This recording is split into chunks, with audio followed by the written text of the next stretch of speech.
ഞങ്ങൾ ഇന്ന് വന്നിരിക്കുന്നത് തിരുമുള്ളവായലിലെ അരുൾമികു മാസിലാമണീശ്വരൻ ക്ഷേത്രത്തിലാണ്. ചെന്നൈ നഗരത്തിൻ്റെ തിക്കിനും തിരക്കിനുമിടയിൽ നിന്ന് ഒരൽപ്പം മാറി ആത്മീയതയുടെ ശാന്തത നിറഞ്ഞ ഒരു ദിവ്യസ്ഥലം.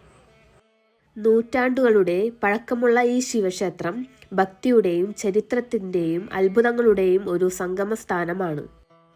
പണ്ടുകാലത്ത് ഈ പ്രദേശം മുഴുവൻ മുല്ലച്ചെടികൾ നിറഞ്ഞ കാടായിരുന്നു.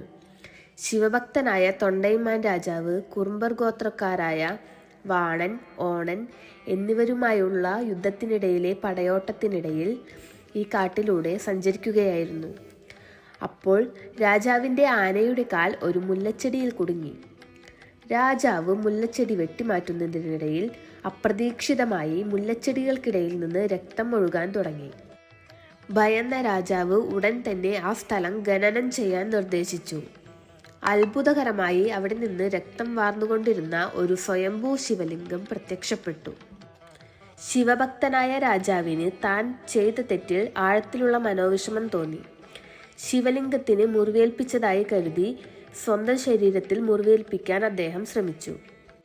അപ്പോൾ രാജാവിൻ്റെ നിഷ്കളങ്കമായ ഭക്തി കണ്ട് ശിവനും പാർവതിയും പ്രത്യക്ഷപ്പെട്ടു രാജാവിനെ അനുഗ്രഹിച്ചു.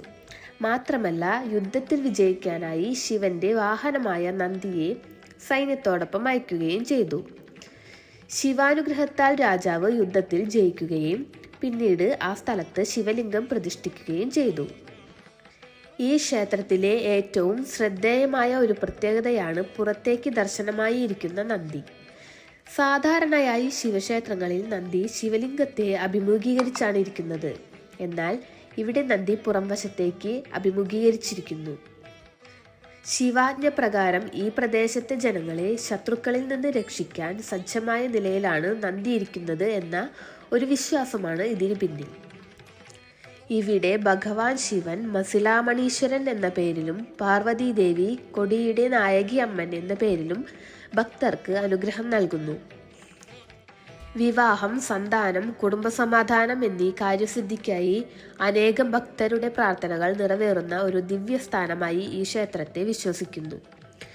ചരിത്രവും ഭക്തിയും അത്ഭുതവും ചേർന്ന ഈ ദിവ്യസ്ഥാനത്ത് ഒരിക്കലെങ്കിലും ദർശനം നടത്തുന്നത് ആത്മീയാനുഭവം തന്നെയാണ്.